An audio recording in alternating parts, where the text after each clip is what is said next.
여호와여, 주께서 나를 살펴보셨으므로 나를 아시나이다.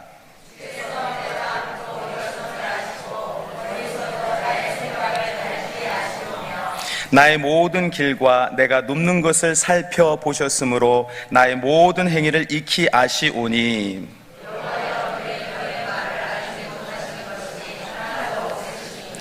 주께서 나의 앞뒤를 둘러싸시고 내게 안수하셨나이다.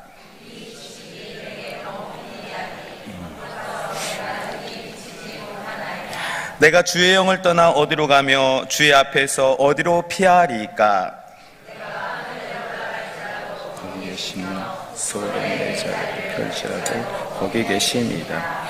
내가 새벽 날개를 치며 바다 끝에 가서 거주할지라도 주의 오른손이 나를 붙들리라. 내가 혹시 말하기를 흑암이 반드시 나를 덮고 나를 두른 빛은 밤이 되리라 할지라도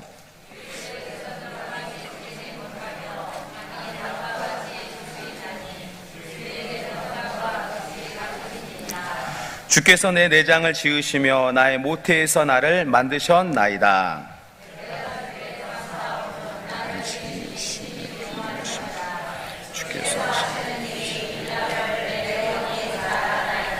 내가 은밀한 데서 지음을 받고 땅의 깊은 곳에서 기이하게 지음을 받은 때에 나의 형체가 주의 앞에 숨겨지지 못하였나이다.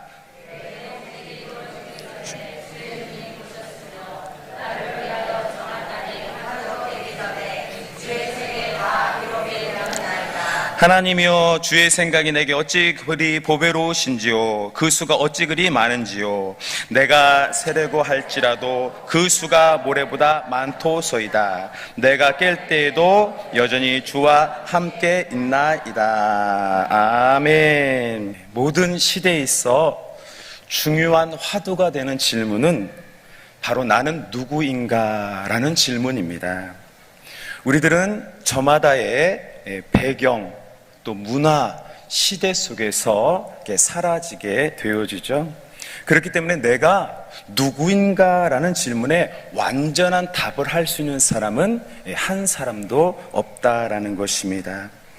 아무리 우리가 노력하고 나의 지성과 환경을 통해서 나를 정의해보고자 노력하지만 그 누구도 그 정답을 찾을 수가 없다라는 것입니다.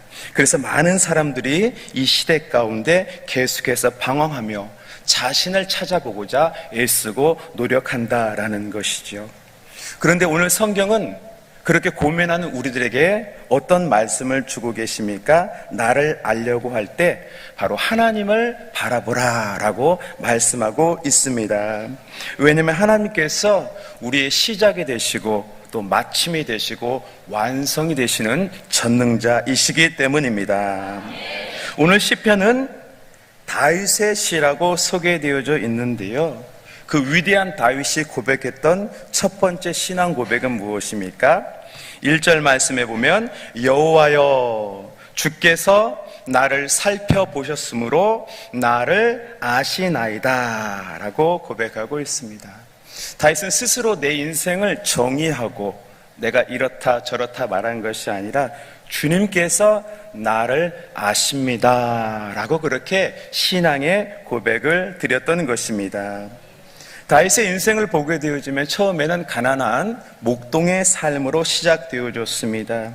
당시에 다윗은 형제들 가운데 막내로서 그다지 관심받지 못한, 또 부모님에게도 외면받는 그런 아들이었습니다.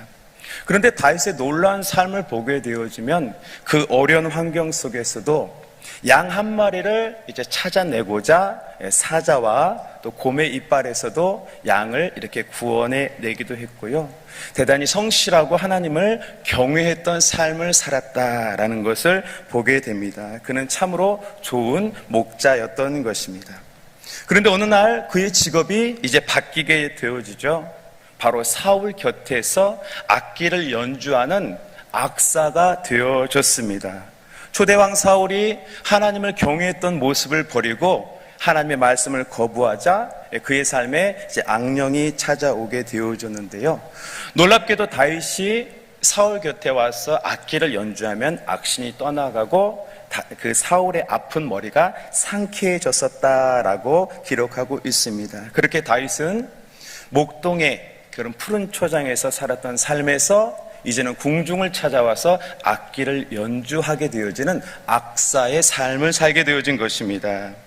그리고 시간이 흘러 우리가 잘 아는 그 블레셋과의 전투에서 이제 골리앗을 만나서 다윗은 이제 엄청나게 큰 승리를 거두게 되어지죠. 그리고 그 이후에는 이스라엘의 장수가 되어져서 사람들에게 칭송받는 위대한 장수가 되어졌다라는 것입니다. 그리고 우리로 말하면 왕의 사위가 되어져서 대단한 이제 명문가를 이루게 되어졌습니다. 우리들도 이 시대를 살아가면 내가 원하든 원하지 않든 여러 가지 신분과 직함, 역할을 갖게 되어집니다. 어릴 적에는 학생이라는 신분으로 그 신분에 맞는 삶을 살게 되어지고요. 좀 더 장성하게 되면 이제 또 직장인으로, 때로는 어머니로, 또 아버지로 이 모습 저 모습으로 살아갑니다. 그러나 나의 역할이, 나의 신분이 내가 어떤 존재이다라고 정의해 주는 것은 아니다라는 것입니다. 왜냐하면 우리의 역할은 계속해서 변하고 변모되어지기 때문입니다.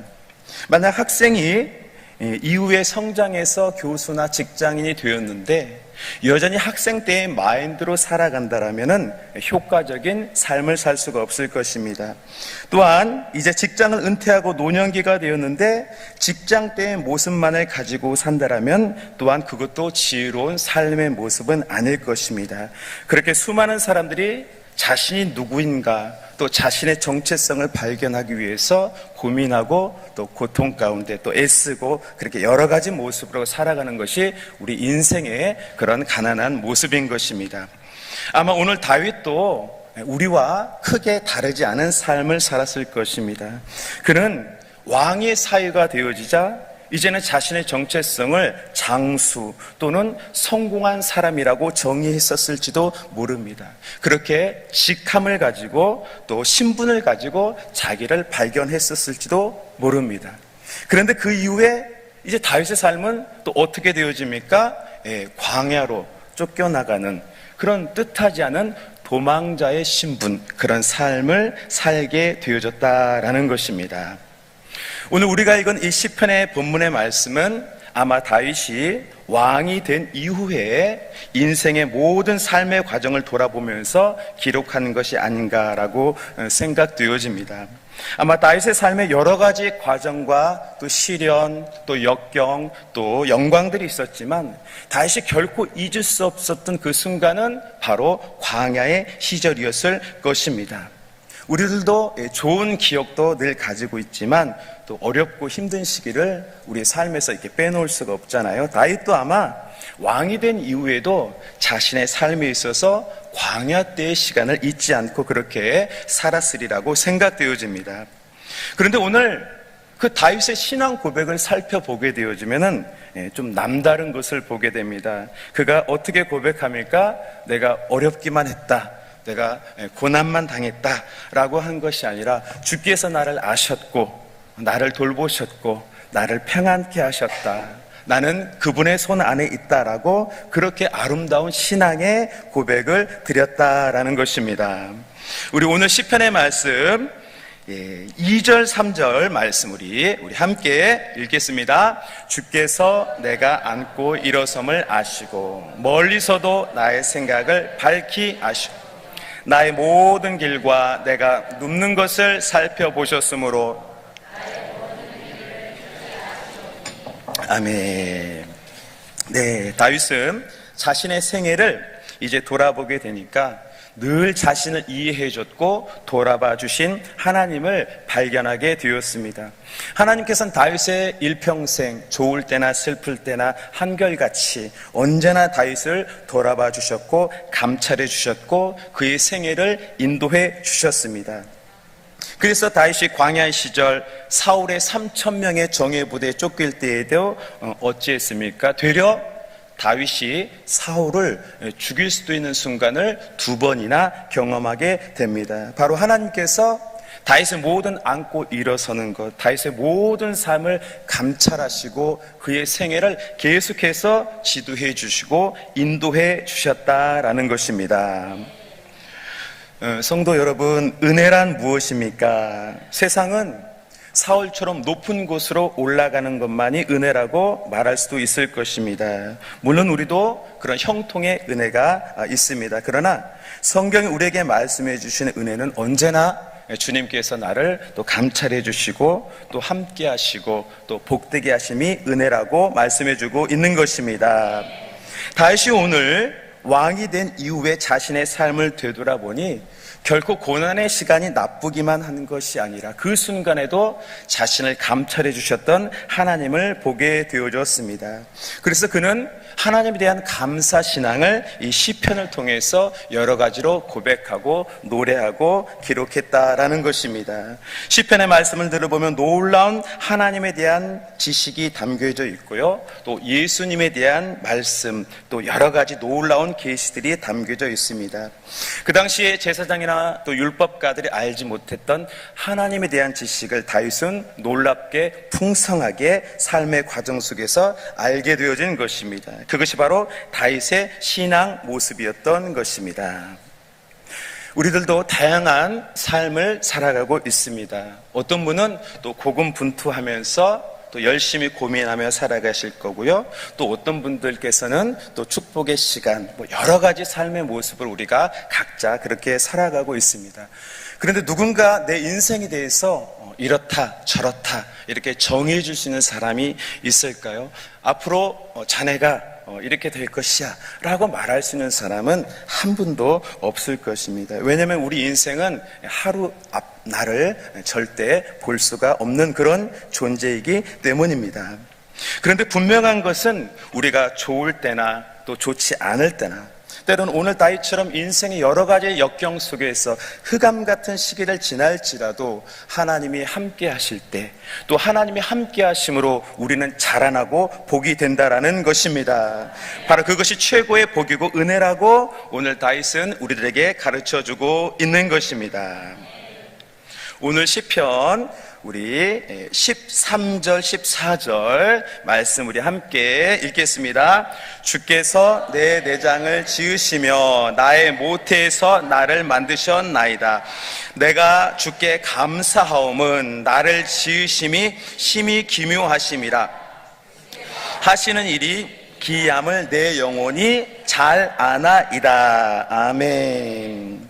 다윗의 삶에 기도가 깊어지게 되니까 하나님에 대한 선명한 지식을 얻게 되었습니다. 그리고 하나님을 만나게 되니까 자신의 가치를 깨닫게 되어졌습니다. 바로 하나님께서 돌보시고 알아주시고 그렇게 인정해 주시는 귀한 사람인 것을 그가 깨닫게 되어진 것입니다.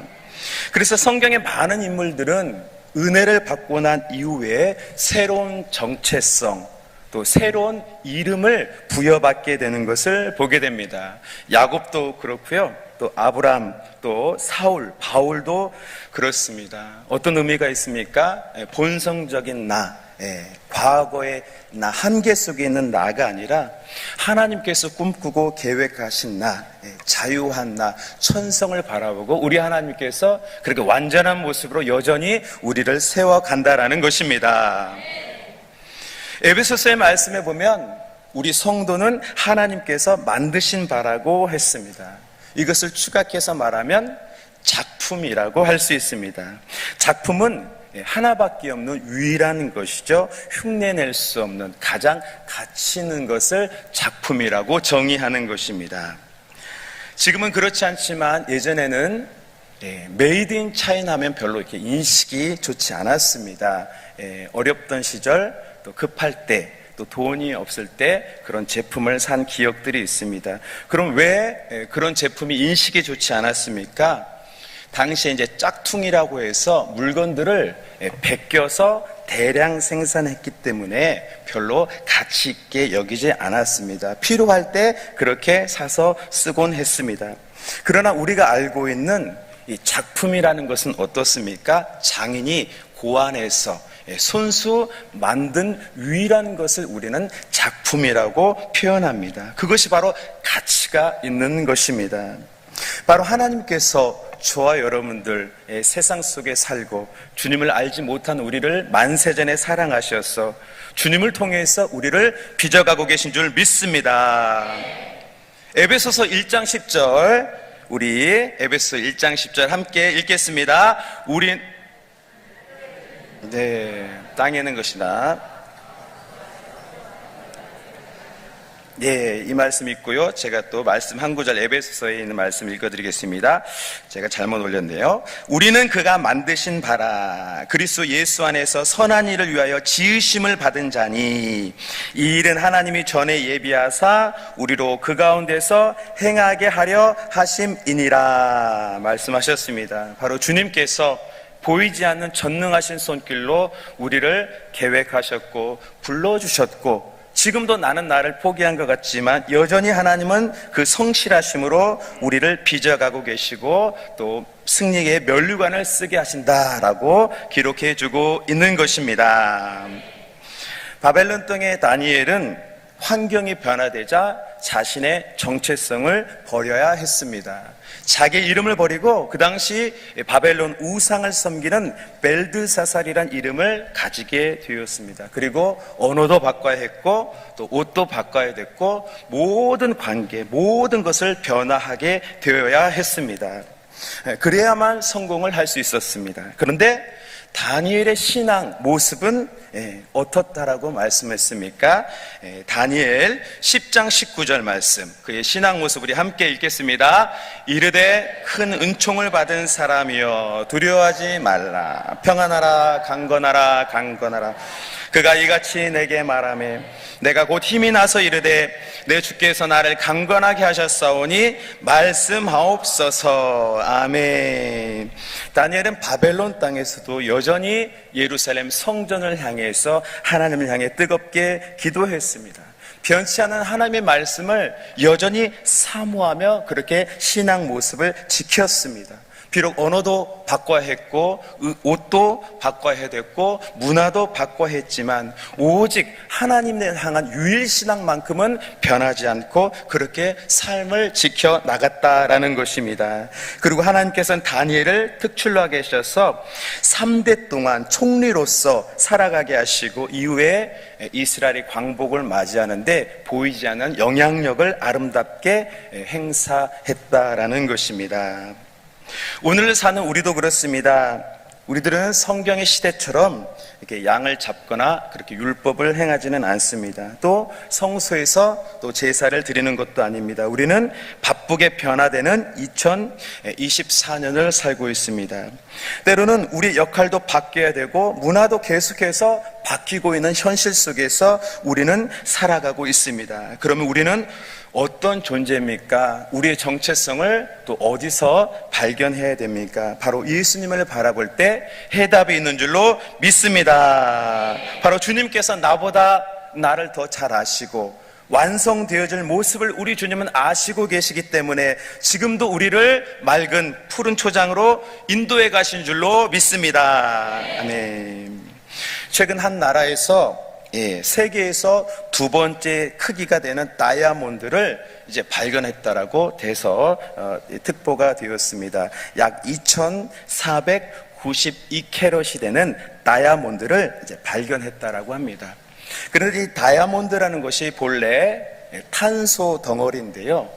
이게 이제 압력을 견뎌내고 아주 뜨거운 고온을 견뎌낼 때만이 다이아몬드가 되고요. 만약에 그것을 견디지 못하면 놀랍게도 흑연으로 발견되어진다라고 합니다.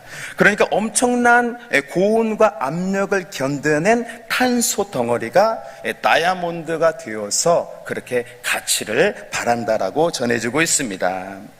오늘 본문의 다윗도 그러합니다. 다윗의 인생 전반에는 복만 있었던 것은 아닙니다. 여러 아픔과 또 고난, 역경도 누구보다도 많았습니다. 그러나 하나님께서 다윗을 알아주시고 함께 해주시고 살펴주셨기 때문에 우리가 알고 있는 종국의 왕 다윗의 모습을 지금도 우리가 누리고 그렇게 자랑하고 있는 것입니다.